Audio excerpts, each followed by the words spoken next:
Buenas noches. Señor director espiritual de la Hermandad de Migrantes de Huelva, querido tío Luis, que te tengo en primera fila, y el director espiritual de Huelva, que no lo veía, señores presidentes de Huelva y de Migrantes, queridos compañeros presidentes de las hermandades que hoy nos acompañáis, como no, un afectuosísimo saludo para los miembros de la Hermandad Matriz de Almonte y, como no, para mis compañeros de Junta de la Hermandad de la Palma del Condado. Querido Santi, dice la sevillana popular: cada camino tiene una flor para la blanca paloma, cada flor distinto olor para regalarle su aroma. De igual modo, las hermandades del Rocío de nuestra diócesis aportarán lo mejor de ellas para engrandecer y hacer posible este encuentro rocío de amor y caridad en el que la familia rociera onubense ya se encuentra inmersa. Preludio de los días grandes en los que celebraremos el Rosario de Víspera y la solemne misa de pontifical y posterior procesión gloriosa, encuadramos esta tercera y última conferencia en la que don Santiago Padilla Díaz de la Serna nos hablará del papel fundamental que Huelva desarrolló en la coronación canónica de Nuestra Señora del Rocío. Antes que nada, quiero agradecerte, Santi, y perdona que te tutee, el que me hayas aceptado como tu presentador. Permíteme compartir dicho agradecimiento de modo general a la comisión encargada de la celebración de estos actos y de manera particular a Joaquín Leandro, quien me propuso, supongo, motivado más por el cariño hacia La Palma y su hermandad que por los méritos míos. Resaltar la dilatada trayectoria de Santiago Padilla en todo lo concerniente al Rocío, sus virtudes y los méritos contraídos a lo largo de su amplia vida de hermandad, ponen de manifiesto con total certeza que la presentación suya en Huelva y su provincia se hace cuanto menos innecesaria por razones obvias. Sin embargo, no puedo dejar de enumerar su responsabilidad en el mundo de las hermandades, donde ejerció el cargo de presidente del Consejo de Hermandades y Cofradía de Almonte, y el haber ostentado diversos cargos dentro de la Junta de Gobierno de la Hermandad Matriz, donde actualmente desempeña el cargo de secretario. Fruto de todo ello fue la coordinación e impulsión de la programación extraordinaria del primer año jubilar mariano del Rocío, celebrado con motivo del bicentenario del Rocío Chico. Además, es coautor de la primera guía del peregrino. Ha promovido la celebración del 150 aniversario del nacimiento de Muñoz y Pavón y actualmente dirige la revista de investigación Esvoto, que publica anualmente la Hermandad Matriz, ya en su 7º número, y la colección Regina Roris, selección títulos rocieros de la misma. Como articulista, reseñar que es autor de innumerables artículos, de los cuales más de 100 son de temas relativos al Rocío. Como conferenciante, ha recorrido prácticamente toda la geografía rociera y como escritor es autor de varios libros sobre la historia de la devoción rociera, entre los que caben destacar Rocío, la explosión de la gran devoción del sur en el siglo XX, Rocío, sal y sol de Andalucía, Muñoz y Pavón, ilustre cantor de la Blanca Paloma, la biografía del insigne sacerdote, literato, capillita y rociero, El Rocío en Platero y yo, la reedición de la crónica de la coronación de Nuestra Señora del Rocío de Ignacio de Cepeda de 1923, o cuentos y relatos tales como Rosa y Celeste, muñecas madrinas, y Al Rocío con Platero. Y en estos días acaba de publicar Rocío, Reina de la Paz, la historia de la coronación canónica de la Blanca Paloma 1918-1919.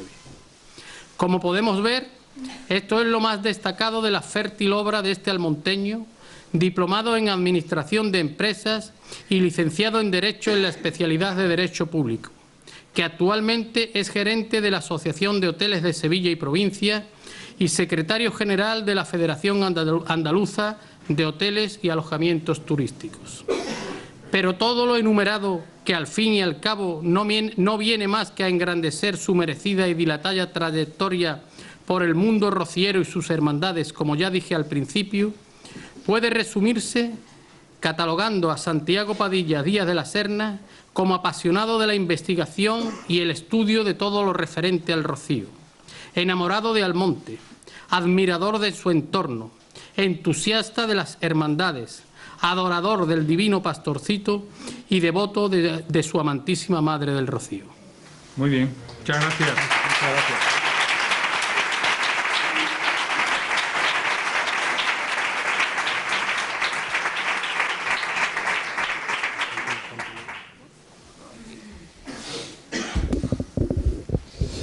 Muy buenas tardes. Muy buenas tardes. A mí me gustaría hacer esta conferencia de pie, pero en deferencia a los dos canales de televisión que nos acompañan y que nos tienen aquí los micrófonos, pues me voy a quedar sentado, y lo voy a hacer sentado.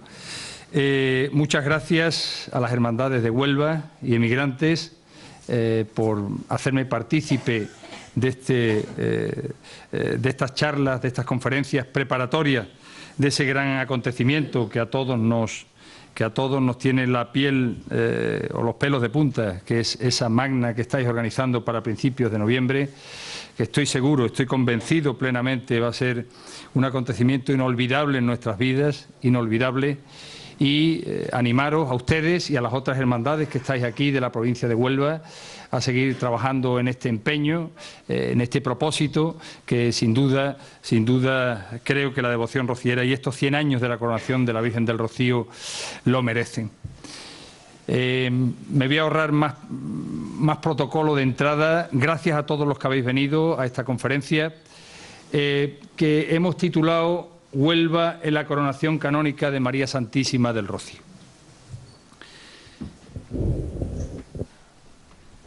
Siendo la coronación un acontecimiento tan importante como fue en la historia del Rocío, la historiografía rociera había estudiado poco hasta ahora este acontecimiento, su contextualización histórica, esos personajes que aparecen, qué relación hay entre ellos, qué motivaciones hay detrás de esta iniciativa, que fue un esfuerzo no sé si igual o parecido al que ustedes estáis haciendo para organizar esta magna y el que están haciendo todas las hermandades para labrarle una nueva corona a la Virgen del Rocío con motivo de este centenario.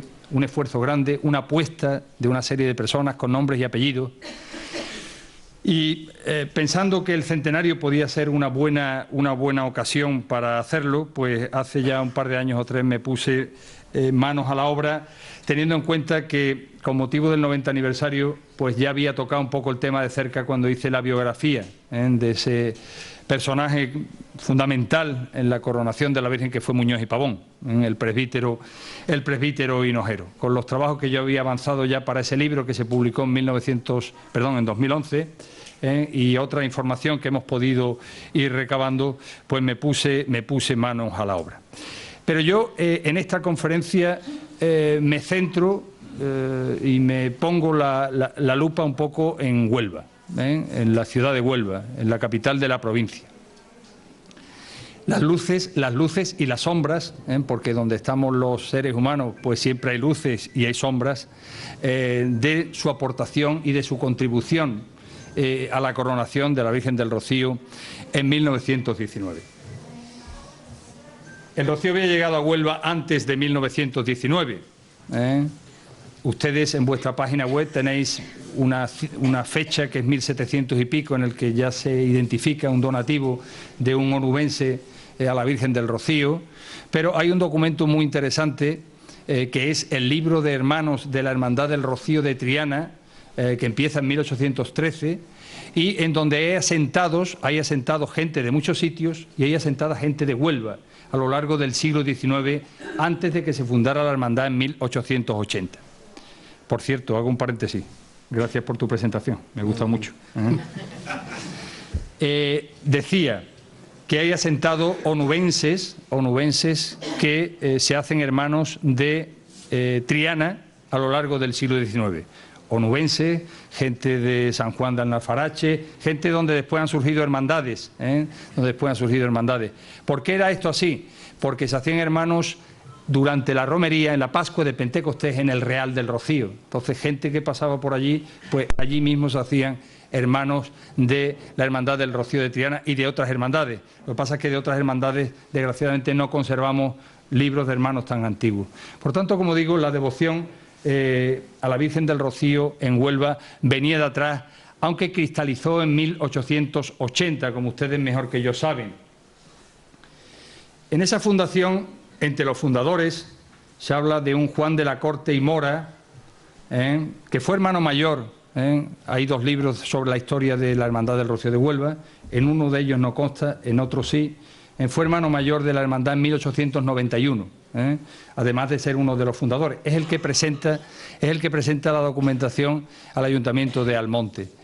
Lo que no se ha estudiado hasta ahora, y a mí no me ha dado tiempo a terminar esas investigaciones, pero estamos en ellas, es la relación existente entre Juan de la Corte y Mora, Rafael de la Corte y Bravo, que era alcalde de Huelva en aquellos años, fue alcalde entre 1874 y 1883, el líder de los liberales, no sé si era de la provincia, pero sí era desde luego de la ciudad de Huelva, y Tomasa de la Corte y Bravo, que estaba casada con Ángel Díaz de la Serna Terán y que vivían en Almonte.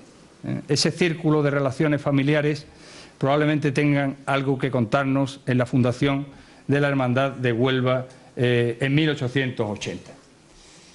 Lo que sí es verdad es que Huelva, cuando se convierte en capital en 1833, era un pueblo relativamente grande. Fijaros que el primer dato que tenemos, 1842, habla de 7.173 habitantes, y que crece de una manera muy acelerada a partir de esa fecha. ¿Por qué? Pues porque al convertirse en capital de la provincia, aquí se van a establecer distintos servicios administrativos, políticos, etcétera, etcétera, etcétera, que empiezan a traer a gente a la capital.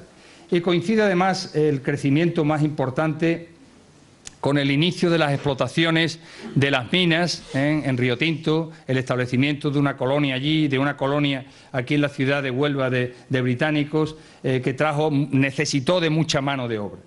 En ese crecimiento tan importante de la ciudad, que pasa de 1842, 7.173, al año de la coronación, más o menos, 1920, 34.000 habitantes, la devoción a la Virgen del Rocío, gente venida de muchos sitios, de distintos lugares de la provincia, pero de muchos lugares de España, y eso probablemente haya por ahí algún estudio que pueda aclararnos eso con más nitidez.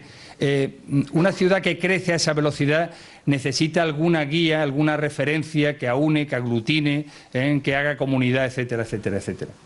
Una de esas guías va a ser el Rocío, a partir de 1880, ya antes, como hemos dicho, pero sobre todo a partir de 1880 el Rocío empieza a convertirse en un signo de identidad para esta ciudad, que era además la capital de la provincia. Es decir, que para Huelva es importante el Rocío, pero también para el Rocío va a ser importante que la segunda capital de Andalucía, la primera había sido Sevilla a través del barrio de Triana en 1813, que una segunda capital y además la capital de la provincia se convierta a la devoción rociera y sea una referencia importante de la religiosidad de los onubenses.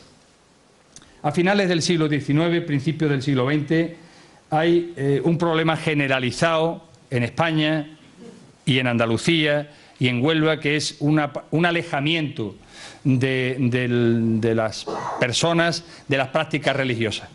Ahí la propia Iglesia sufre un problema de reubicación en la edad contemporánea.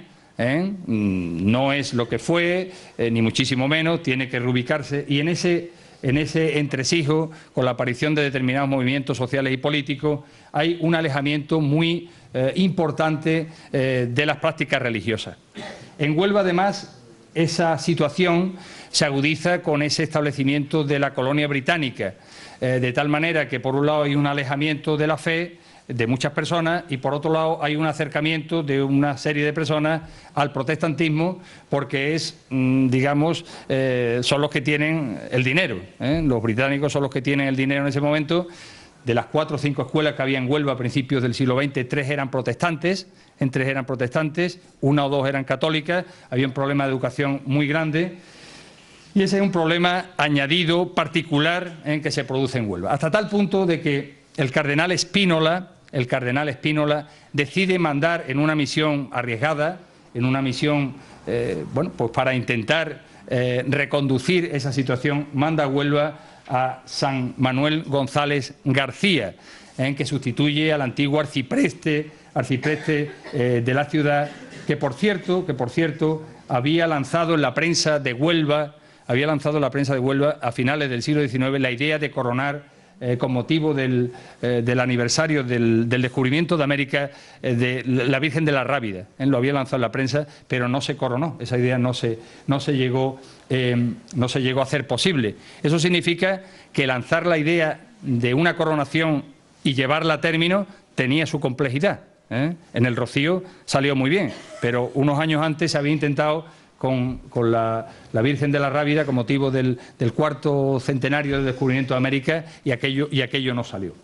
Como digo, Spínola manda a Huelva a Manuel González, que era sevillano de cuna, conocía el Rocío porque lo había vivido en la ciudad de Sevilla, donde el Rocío ya a finales del siglo XIX, principios del XX, tenía un grandísimo significado. Y Manuel González se da cuenta de que uno de los resortes para intentar reconducir la situación pastoral de Huelva es utilizar como banderín de enganche la devoción a la Virgen del Rocío. Hasta tal punto, esto no está muy documentado en las historias que se han escrito de la hermandad, de que él reconstruye la parroquia de San Francisco, creo que se llama, la iglesia de San Francisco, y allí cerca establece las escuelas del Sagrado Corazón de Jesús en 1908, y provoca, en un cambio de estatutos que se hace en 1908 en la Hermandad de Huelva, establece la sede de la hermandad en aquella parroquia. O sea, tal es la importancia que le da. Ya había estado en otros momentos históricos en aquel sitio, pero la parroquia por lo visto se vino abajo o lo que fuera, y este hombre, cuando viene a Huelva, de las primeras cosas que hace es reconstruir la parroquia de San Francisco, y decide llevar la sede de la Hermandad del Rocío a esa parroquia. Un hecho muy, muy significativo del valor que él le da, el valor pastoral que él descubre en el Rocío, para Huelva. Paralelamente, hay una época muy convulsa en España, de muchas huelgas, de mucho desarreglo social, y en agosto de 1917 una huelga general que se produce en España, en la zona, en la cuenca minera de Huelva, mueren 7 personas. Unas fuentes hablan de 10 y otras de 7. Es la huelga general que estuvo entre el 15 de agosto y el 20 de agosto, se paralizó toda España, y concretamente en la cuenca minera se produce, como digo, 7 muertes de 7 trabajadores. Esto, qué duda cabe, estamos en un periodo histórico muy complicado. Se había producido la Revolución Rusa, había un temor cierto a que el comunismo pudiera extenderse desde Rusia a otros lugares, y hay una reacción, por tanto, también de la Iglesia, que intenta de alguna manera crear un clima de paz social que era difícil, de pacificar las almas, como ellos dicen. De hecho, el cardenal Almaraz visita la cuenca minera coincidiendo prácticamente con la romería de 1918. Se abre algún convento, algunas escuelas. El propio cardenal se hace presente en el epicentro donde está el problema. Todo esto está sumando posibilidades a que las instancias religiosas y las instancias políticas vean en la coronación de la Virgen del Rocío una oportunidad para pacificar, para evangelizar, etcétera, etcétera, etcétera.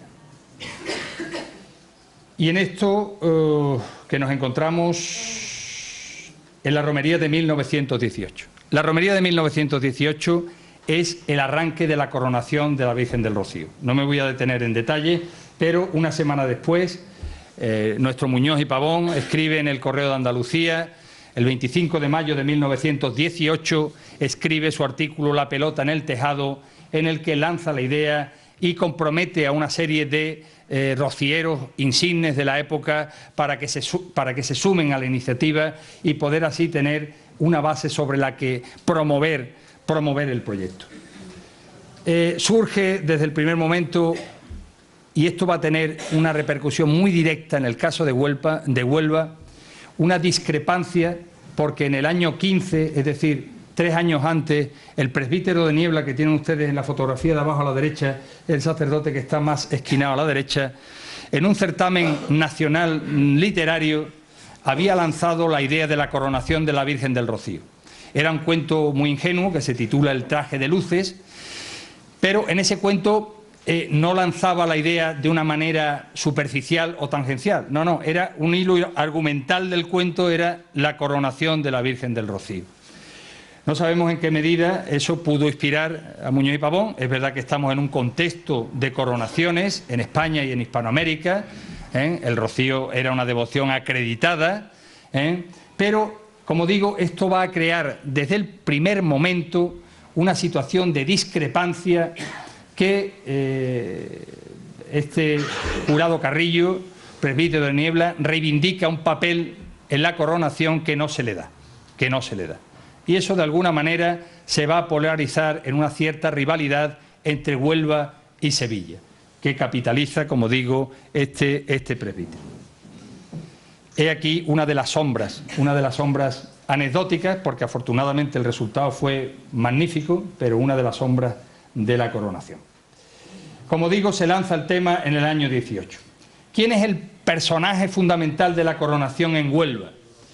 Pues el personaje fundamental de la coronación en Huelva es Manuel Siurot, que está mencionado ya en el artículo de Muñoz y Pavón. No todos los que forman parte de la Junta de la Coronación están mencionados en ese artículo. Manuel Siurot sí lo está, y yo creo que además Manuel Siurot de alguna manera ayuda a confeccionar los componentes de esas juntas de la coronación, que ahora vamos a ver quiénes eran sus componentes.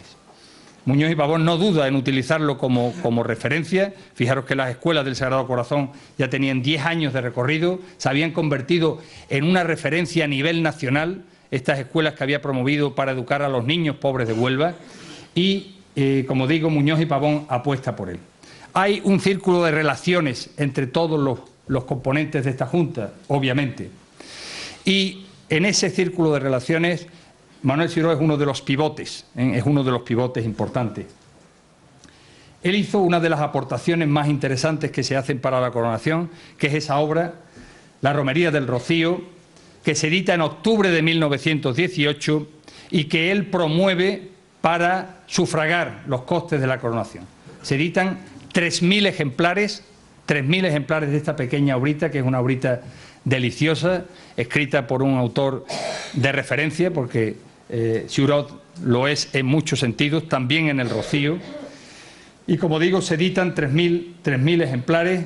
Yo creo que la venta no fue muy bien, porque la única referencia que yo he encontrado del montante de la venta es una referencia de 500 y pico de euros. Peseta. Peseta. Se vendía una peseta, Se vendía una peseta. Bueno, pues esta, como digo, es una contribución personal que hace Siurot, que, como digo, es un personaje central en la coronación. Ahí tienen ustedes los componentes de las juntas de la coronación. Es curioso porque hay un equilibrio muy aquilatado entre los componentes que son de la provincia de Huelva y los que son de la provincia de Sevilla. Los que diseñaran esto quisieron establecer ahí un equilibrio que pudiera, de alguna manera, evitar lo que se pudo evitar finalmente. Entre ellos destaca Ignacio de Cepeda y Soldán, que era el primogénito sobrevenido de doña Juana Soldán, que está en la Junta de Señoras, doña Juana Soldán, y Pérez de Rañón, viuda de Cepeda. Digo sobrevenido porque tenía un hermano mayor, pero falleció, por lo tanto se quedó como primogénito de su familia. En las mujeres están, además de la hermana del cardenal, que vino a la romería del año 18 y que no viene por casualidad, María Magdalena Almaraz y Santos, estaban doña Juana Soldán, Ana Valladolid, la camarista de la Virgen, la famosa camarista de la Virgen del Rocío, Dolores Carmona de Martín. En estas juntas tienen un papel muy importante el ganadero Anastasio Martín Serrano, que fue nombrado tesorero de la Junta de la Coronación, ganadero de renombre nacional, muy vinculado al Rocío. Su padre había sido fundador de la Hermandad de Coria en 1848 y este hombre era hermano de honor de la Hermandad del Rocío de Coria, fue hermano mayor efectivo en la romería de 1918. Bueno, pues esta Dolores Carmona es la mujer de Anastasio Martín. Y está también Mariana Moreno Santamaría, un hierro importante también, entroncada familiarmente con Anastasio Martín. Dos hijas de Anastasio Martín casaron con dos hijos de Moreno Santamaría, de los Rufinos Moreno Santamaría. Manuela Díaz, esta señora es de La Palma, viuda de Juan Espina Soldán, viuda de Juan Espina Soldán. María Cazares de Hortal, esta señora es la esposa de un señor que está abajo, que se llama, no recuerdo el mismo nombre, Donato Hortal. Estos señores tenían una casa en Bollullo, justo al lado de la parroquia principal de Bollullo, pero tenían residencia habitual en Sevilla y eran feligreses del Salvador, donde estaba de párroco Juan Luis de Cózar y Lázaro. Cecilia Lázaro, esta señora creíamos que era hermana de Juan Luis de Cózar y Lázaro, no, es tía de Juan Luis de Cózar y Lázaro, el párroco del Salvador, otro personaje muy importante en la historia de la coronación de la Virgen del Rocío, y doña Concepción Muñoz de Soldán, que esta señora era hermana de Juan Francisco Muñoz y Pavón, casada con un Soldán, primo de Ignacio de Cepeda. La secretaria era María del Rocío Martín, hija de Anastasio Martín. La Junta de Señores estaba presidida por Juan Francisco Muñoz y Pavón y tenía como vocales a Juan María Moreno Rodríguez. Este señor es de Huelva, yo no he obtenido datos de él, lo único que sé es que era del Círculo de Relaciones de Manuel Siurot y sustituyó al que Muñoz y Pavón había mencionado en su artículo, que no se integró finalmente en la Junta de la Coronación, que era Manuel de Mora Romero, que fue alcalde de Huelva en 1914. Ese señor al final no entró en la Junta de la Coronación. Estaban también Manuel de Pineda, este señor era el apoderado del torero Joselito el Gallo. Joselito el Gallo era en esta época el Messi del toreo en España, o el Ronaldo, me da igual, para los que sean del Madrid. O sea, en esta época el fútbol estaba muy por encima de los toros. La afición grande en España eran los toros, ¿vale? Bueno, pues este señor era el apoderado de Joselito el Gallo, que también lo integraron en la Junta de la Coronación José Gómez Ortega, que lo tienen ustedes ahí, Donato Hortal, que decía antes, que mencionaba antes, Ignacio de Cepeda, y además se incorporaban el alcalde de Almonte, el párroco de Almonte, como tesorero Anastasio Martín y como secretario este señor que os he dicho que es muy importante en la historia también de la coronación, que es Juan Luis de Córzar y Lázaro, que había estado de párroco en Almonte y lo habían trasladado a la parroquia del Divino Salvador de Sevilla. Si entramos en detalles, la impresión que nos da la documentación que tenemos es que al principio, al menos, Huelva no se involucró en exceso en la coronación de la Virgen del Rocío. Ahí tienen ustedes a la izquierda la relación de donantes publicada en el Boletín Oficial de la Diócesis de Sevilla en junio o julio de 1919. La relación de Huelva, de donantes de Huelva, es esta. Llama la atención que no hay, de la gente pudiente de Huelva, prácticamente no están. Hay que hacer dos salvedades. Una, que estas listas tienen fallos y que pudiera haber algún fallo, que pudiera haber algún fallo. Y en segundo lugar, que Huelva es de las pocas hermandades que hizo un donativo. De las hermandades que hizo donativo, una de ellas fue Huelva, que entregó 100 pesetas, que era una cantidad notable, ¿vale? Del resto de hermandades, no recuerdo, la Hermandad Matriz, por ejemplo, aportó 500 pesetas, pero muchas hermandades no hicieron aportaciones conjuntas de la hermandad. Huelva sí lo hizo. Y después hay un tercer factor a tener en cuenta, que hay muchas personas que no están agrupadas por localidades que no sabemos de dónde son. Pero así a primera vista, una de las cuestiones que llama la atención es que la gente pudiente de Huelva, la gente no aparece en estos listados. Ni aparece en este resumen, ni aparece en lo que se publicó secuenciadamente en el Correo de Andalucía, que fue el diario oficial de la coronación de la Virgen del Rocío. Y hay otro hecho que llama la atención, que en los diarios de la ciudad, que fundamentalmente eran La Provincia de Huelva y el Diario de Huelva, las publicaciones que hay de este acontecimiento son mínimas, por no decir prácticamente nulas. No hay prácticamente nada publicado. Sí hay publicado con mucha emoción la preparación de la romería del 19 de Huelva, como vamos a ver ahora más adelante. Y hay por lo menos 3 o 4 días en los que se habla de los preparativos de Huelva, que al final tuvo una representación muy importante, quiero decir, de romeros en la coronación de la Virgen del Rocío. Factores que pudieron enfriar el ambiente. Bueno, pues que esto estaba todo capitalizado en Sevilla, lógicamente, porque es que la sede eclesiástica de referencia era la diócesis de Sevilla. Huelva no estaba segregada. Entonces, bueno, allí se hicieron las coronas, porque allí estaban los orfebres de primer nivel. Si nos fijamos en ese membrete de la Junta de la Coronación, que esto llegó a todas las autoridades de la provincia de Huelva, pues resulta que aparece ahí Sevilla, y todo esto yo creo que pudo de alguna manera enfriar un poco los previos, en los que, como digo, Jurado Carrillo, que no encontró su sitio en las juntas de la coronación, que era lo que él pretendía, tener un reconocimiento por haber sido el primero que había levantado la mano en la coronación de la Virgen y que no se lo dieron, pues el capitalizar él la posición de Huelva, eso de alguna manera restó al principio. A las 11 del día 8 de junio de 1919 fue coronada la Virgen del Rocío. Y aquello fue un gran éxito. Hay crónicas que hablan de 15.000 personas. Fijaros que en la aldea del Rocío podía haber entonces 50 chozas, no habría más. 15.000 personas, hasta una horquilla de crónicas que hablan de 30.000 personas. En el Real del Rocío no cabía un alfiler. No cabía un alfiler. Hay por ahí algún relato muy bonito que yo reproduzco en el libro de cómo fue esos momentos previos.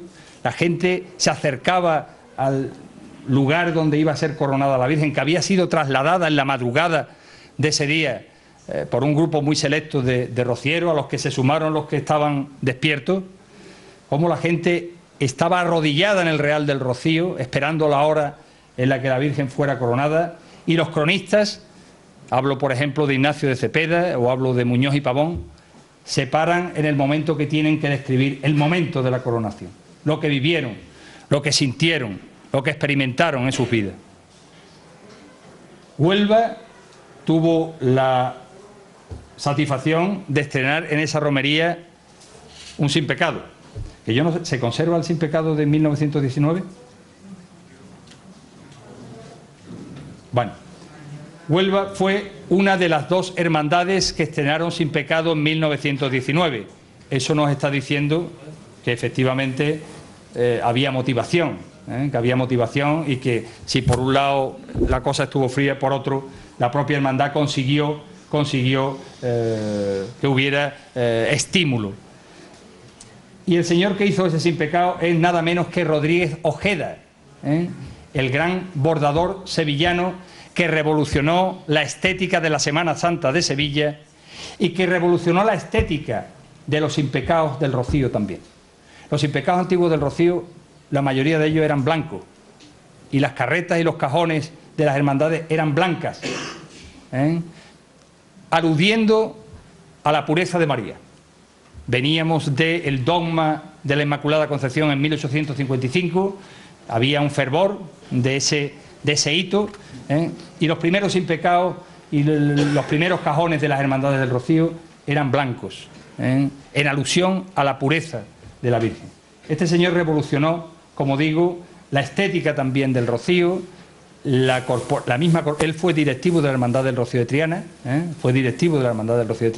revolucionó el cortejo del Rocío de Triana y, como digo, hizo también el sin pecado de la Hermandad del Rocío de Huelva para ser estrenado en la coronación de la Virgen del Rocío en 1919. Ahí tienen ustedes lo que las crónicas nos dicen, la relación que nos dan de los asistentes por hermandades. Huelva asistió con 31 carretas, 3 coches y 20 carros. Estamos hablando de una ciudad de unos 30.000 habitantes, ¿vale? Podemos compararla con otra y vemos que sale muy bien parada, Eso significa que, como digo, que al final Huelva se volcó en la coronación de la Virgen del Rocío. Ahí tienen ustedes esa instantánea que tienen ustedes al lado del texto, a Manuel Sirot, es el único que yo reconozco aparte del cardenal, que es el señor que tiene la chaqueta blanca. Este señor que está aquí es Manuel Sirot. Estuvo, como no podía ser de ninguna manera, en un sitio destacado, en la coronación de la Virgen del Rocío. Y esa fue la entrada de las hermandades. El cardenal estuvo arriba, hizo la recepción de hermandades desde la habitación esa. Por cierto, esa fachada, que es distinta a la que ustedes habéis visto al principio, se modificó a escasos meses de la coronación de la Virgen del Rocío. En marzo de 1919 cambia radicalmente la estética de la fachada del Rocío. Esto también requirió de otra cuestación de dinero para poder sufragar esos gastos, cuya relación la publicamos el año pasado en la revista Esvoto. Bueno, estoy terminando. Llama la atención esto también. La mayor parte de las autoridades de Huelva no estuvieron presentes en la coronación. Delegaron el Jurado Carrillo. El señor Jurado Carrillo se molestó, y eso está publicado en ese libro que tienen ustedes abajo a la derecha, se molestó en mandarle una carta a todas esas autoridades y pedirle la representación. Y todas esas autoridades, por los motivos que fueran, le otorgaron la representación, por lo menos lo que pone o lo que refleja el libro de Jurado Carrillo. La única autoridad de la provincia de Huelva que estuvo presente en la coronación fue el presidente de la Diputación, que era palmerino, que era de La Palma, médico y era de La Palma, era Pichardo apellido, no recuerdo ahora mismo el nombre. Y la Diputación hizo un donativo importante para la coronación, más de 500 euros. Pesetas. Perdón. Pesetas. Pues eso, esto también llama la atención esa ausencia de todas esas autoridades que prácticamente yo creo que eran lo más granado del momento, en una ciudad como Huelva de 30.000 habitantes. Pero, como os decía, la prensa de Huelva, el diario La Provincia, refleja la emoción que vive la ciudad en los preparativos de la coronación de la Virgen del Rocío. Hay varias crónicas en los días previos a la salida para la romería en la que se pone de manifiesto. Por cierto, en uno de estos periódicos están recogidos los titulares de las 31 carretas que fueron de Huelva. Si tenéis interés por saberlo, en uno de estos periódicos que se pueden visualizar, por cierto, una magnífica herramienta del Ayuntamiento de Huelva, esa digitalización del diario La Provincia, magnífico trabajo el que se hizo ahí, que merecería la pena continuarlo con otras fuentes. Pues ahí tienen ustedes desde principios de junio cómo la ciudad prepara con emoción la vivencia de la romería del Rocío de 1919. Pues esto es todo. Me falta una, perdón. O me salta una. Bueno, sabéis que para conmemorar, para dejar testimonio de la coronación de la Virgen del Rocío, en agosto de 1920 se inaugura el monumento de la coronación, que empezó siendo lo que tenéis a la izquierda, una cosa muy sencilla, prácticamente el espacio que cubría la base del monumento y que en el año 79 se hizo una ampliación importante, y en ese monumento sí queda constancia, y creo que esto fue desde luego intencionado, del escudo de la ciudad de Huelva. En uno de los laterales del monumento está el escudo de la ciudad de Huelva, dando testimonio de su participación en la coronación de la Virgen del Rocío. Y nada más, no les entretengo más porque yo estoy sudando, no sé ustedes, porque esto no parece que sea invierno.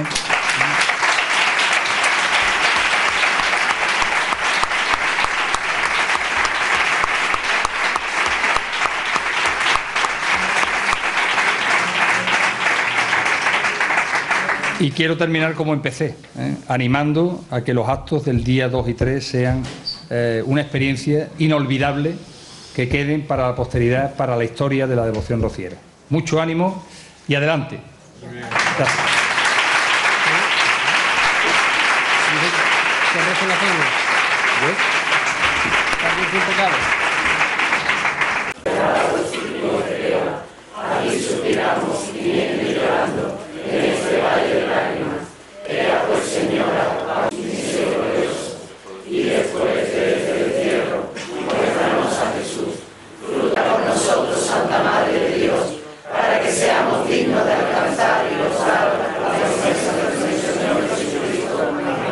¡Viva la Virgen de Rocío! ¡Viva! ¡Viva Esa Blanca Paloma! ¡Viva! ¡Viva la Reina de las Marismas! ¡Viva! ¡Viva el Pastorcito Divino! ¡Viva! ¡Viva las Hermandades de Huelva! ¡Viva! ¡Que viva la Madre de Dios! ¡Viva!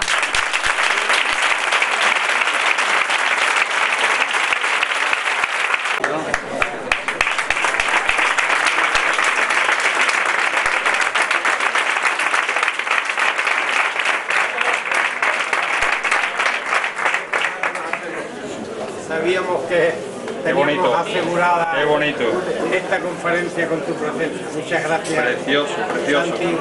Un placer. Un placer. Muchas gracias.